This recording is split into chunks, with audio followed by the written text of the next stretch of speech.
पाकिस्तान ने ग्राउंड को सुखाने के लिए एक नई टेक्नोलॉजी स्टार्ट की है, इन्वेंट की है। सुपर सॉपर आप जानते हैं, वो जो बड़ा सा रोड रोलर होता था जो स्वीप करता था और सुखा देता था ग्राउंड को। उसकी जगह अब human sweeper human sweepers use किए जा रहे हैं। आप सबने तो वो वीडियो देखा ही होगा जो वायरल हो चुका है पाकिस्तान के ग्राउंड को सुखाने का। 1-1.5 घंटे की बारिश से बिल्कुल ग्राउंड बिल्कुल ऐसा गीला हो गया कि सूखा भी नहीं पाए। तो आइए इसी बारे में बात करेंगे और बात करेंगे, थोड़ा प्रीव्यू करेंगे इंडिया न्यूजीलैंड के मैच की जो कल है। क्या उसमें कुछ एक्सपेरिमेंट्स होंगे, कुछ प्लेयर्स को मौका मिलेगा, ट्राई किया जाएगा कि नहीं। आइए इसी बारे में बात करते हैं और वेलकम करते हैं हमारे गेस्ट संजय दीक्षित जी का। Welcome Sanjay ji. Hello everyone at the Jap Dialogues. Welcome Sanjay ji. तो आपने ये नई टेक्नोलॉजी देखी पाकिस्तान में ग्राउंड सुखाने की, ह्यूमन अरे बहुत स्वीपर्स इंस्टेड जबरदस्त है ऑफ। भाई। ये हमारे टाइम में जब हम बच्चे थे, आज हाँ, से 30-40 साल पहले, तब ये टेक्निक यूज होती थी। बीच में ये खत्म हो गई थी, लेकिन अब जो है ये this is called what is called vintage vintage car होती है ना, उसी तरह से ये विंटेज टेक्निक है। और ये विंटेज टेक्निक बहुत वैल्यूएबल होती है। इसको आप हेरिटेज टेक्निक भी कह सकते हैं। हम्म। और बिल्कुल। और खास तौर से जो अब एक देखा था मैंने, वो जो भाई जो था हमारा, वो वाइपर लेके उसको साफ कर रहा था, और वो इतनी तेजी से भागा वाइपर लेके पानी के बीच में कि गिर भी गया। वो that took the cake. That was the video of the day. Wonderful wonderful. और वो जो है वो निचोड़ निचोड़ के उसको पानी से बाल्टी में भर रहे थे। ये भी मुझे याद आ गई, ये भी करीब 30-40 साल पहले की टेक्निक है। तो इसका मतलब ये है कि all is not lost and we are very proudly preserving our past. तो अगर कभी भी कोई म्यूजियम बनना हो तो Pakistan is the right place. All the antique technology कहूंगा मैं तो। Every ground these days it has ground drainage. हर ग्राउंड में यस। है आजकल। एक हमारे यहाँ कानपुर में नहीं था। Kanpur is an old ground. तो आपको ध्यान है कि वो श्रीलंका वाला जो टेस्ट मैच था, वो उसमें प्रॉब्लम आई थी। But yes. Otherwise everywhere you have underground drainage. सब जगह ग्राउंड के नीचे जो है, जहाँ पर आप ग्राउंड देख रहे हैं, और जो ग्रास कवरिंग है, जो आउटफील्ड है, उसके नीचे ही बनाया हुआ है। उसी में से पानी सीप करके ड्रेन हो जाता है। ऑस्ट्रेलिया के सारे ग्राउंड्स में, इंडिया के लगभग सारे ग्राउंड्स में, लगभग। इंडिया में ग्राउंड्स भी तो बहुत ज्यादा है ना, ऑलमोस्ट 40-50 ग्राउंड। इसी थे न्यू वन। बाहर का इंफ्रास्ट्रक्चर बनाने में, जो उधर उन पे पर्दे लगाने में, सीट्स लगाने में, ये बीच का शायद भूल गए। जो मेन चीज होती है क्रिकेट स्टेडियम में, पिच और ग्राउंड। लाहौर में तो स्टैंड के ऊपर कोई रूफ भी नहीं है, कोई शेड भी नहीं है। तो जब पानी बरसने लगा तो सब भागे और जाके स्टेडियम के नीचे खड़े हुए जाके। तो बोलते हैं जज्बा, ये जज्बे वाली कौम है। ये सारे काम जज्बे से करती है। ये आप इनसे कहो कि साहब कि नहीं आप प्रॉपर और सिस्टम से करो ना, सिस्टम वाली कौम नहीं है, ये जज्बे वाली कौम है। इसने जज्बे से किया। यू मस्ट अंडरस्टैंड, ये जज्बा है। हमने पहले भी बात की है संजय जी कि देखिए, मैच चाहे जीते ना जीते और कुछ होना हो, मीम्स मीम्स बनाने में सबसे आगे है पाकिस्तान।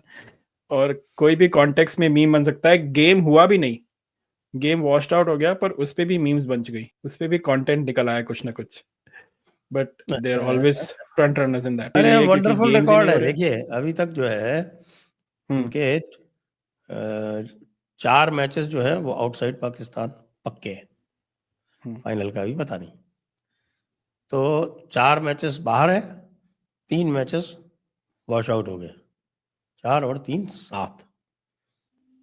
तो अब 15 में से 7 मैचेस तो पाकिस्तान में पूरे ही नहीं हुए, पूरे खेले ही नहीं गए।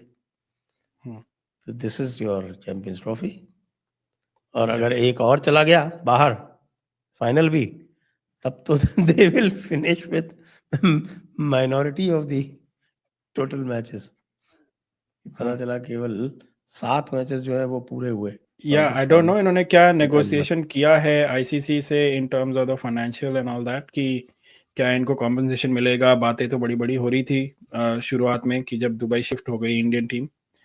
बट हु नोज, लगता तो नहीं है जिस हिसाब से। अगर अगर जैसे आपने बोला कि minority of the games will be played only, less than half in Pakistan being the host country, तो काफी नुकसान होगा डेफिनेटली। अब तो हम we are looking forward to tomorrow's match between India and New Zealand.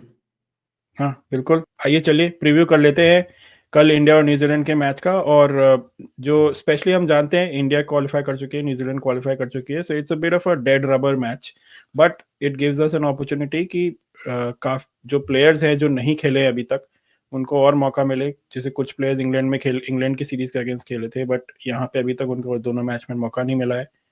Washington सुंदर, ऋषभ पंत, अर्शदीप, वरुण चक्रवर्ती, क्या लगता है आपको? पहले बैटिंग से स्टार्ट करते हैं, किसी को कोई चेंज देख रहे हैं आप? बैटिंग में जो कल केएल राहुल का जो इंटरव्यू था उसमें तो उसने कह दिया कि भाई they are no worries, everybody is fit, Rohit is also fit, Shami is also fit. लेकिन ये जो इनका जो फील्डिंग कोच है टेन डेस्कैटे, वो टेन डेस्कैटे का आया है स्टेटमेंट जो ये कह रहा है कि भाई India wants to keep bowlers fresh for semifinal.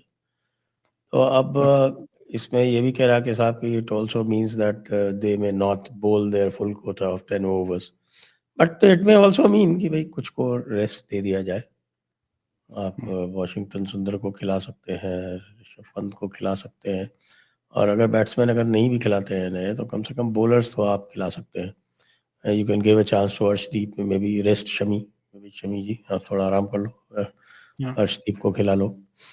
खासतौर से फास्ट बॉलर्स के लिए ज़्यादा इम्पोर्टेंट है कि फास्ट बॉलर्स के लिए बैक टू बैक मैचेस दिक्कत पैदा करते हैं। I think we may see little bit of specially Shami का मुझे लगता है कि शमी में बी रेस्टेड, क्योंकि उसकी थोड़ी बहुत प्रॉब्लम भी है, शिन की प्रॉब्लम हो गई थी उसकी उस दिन, और वैसे भी is coming out of injury, so you have to treat him very differently. और in terms of batting, Rishabh Pant का वैसे तो बता ही रखा मैनेजमेंट ने कि उसका चांस आना बहुत ही मुश्किल है, क्योंकि KL Rahul is definitely up in the will be in the team, but लगता है एक्सपेरिमेंट करेंगे इस टाइम पे या पॉइंटलेस है? मेरे हिसाब से तो जो टीम इनको खिलानी है उसी के हिसाब से चलते रहे तो ये ज़्यादा ठीक है। और अगर किसी को फ्रेश रखना है या कुछ इस तरह का बात काम करना है तो बात अलग है। That is something that we don't know what they are thinking, हमें पता नहीं। आपने बिल्कुल सही बोला। प्रीटी श्योर अर्शदीप को मौका मिलना चाहिए, और maybe Varun Chakravarthy also might get some game time just to try it out, but Rishabh Pant और वॉशिंगटन सुंदर को तो इंग्लैंड के अगेंस्ट भी ज्यादा मौका नहीं मिला था, so I doubt he will get much of a chance. अभी देखिए, कल अफगानिस्तान का मैच जैसे ही वॉश आउट हो गया उसके बाद से ये साफ हो गया कि साउथ अफ्रीका मैथमेटिकली तो जीत ही गई है, पहुंच ही गई है, sorry, in the next round, but उनका मैच अभी इंग्लैंड से चल रहा है। क्या लग रहा है आपको? इंग्लैंड वैसे तो फिर से बुरी हालत है उनकी। 116 for 7 चल रहा था अभी थोड़ी देर पहले, 129 for 7 हो चुका है अब। लो जी 7 हो गया। द बैस बॉल बिल्कुल धोती खुल गई बैस बॉल की। कह रहे हैं कि सारे रिजल्ट जो हैं वो मैकलम के वाइट बॉल स्क्वाड को टेक ओवर करने के बाद। हाँ, हमने लास्ट वीडियो में भी डिस्कस किया था, जैसे ही वो फुल टाइम कोच हो गया है ऑल फॉर्मेट्स का, तब से और बुरा हाल रहे। गुड फॉर अस, इंग्लैंड का वैसे भी बुरा हाल है, तो we don't have to worry too much about it. South Africa अगर जीतेगी तो they will go number 1, and I think India will play Australia. Is that the scenario? South Africa जीतेगी तो they will go number 1, Australia will be number 2, and then India will play Australia if they win, and will play South Africa if they lose. Interesting. Again Australia से match होने का chance काफी लग रहा है मुझे इंडिया का फिर से है, और ऑस्ट्रेलिया की बॉलिंग वीक है। आई सॉ दैट यस्टरडे, जो अफगानिस्तान के जो फर्स्ट इनिंग्स में जो बॉलिंग हो रही थी,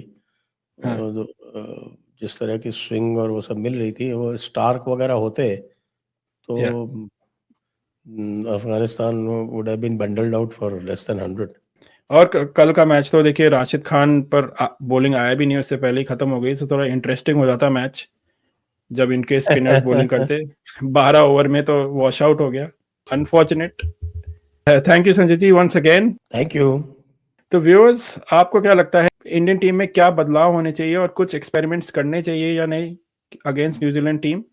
क्योंकि डेड रबर मैच है, it's time New Zealand might also try some new strategy, new tactics, तो क्या इंडिया को भी कुछ नया ट्राई करना चाहिए?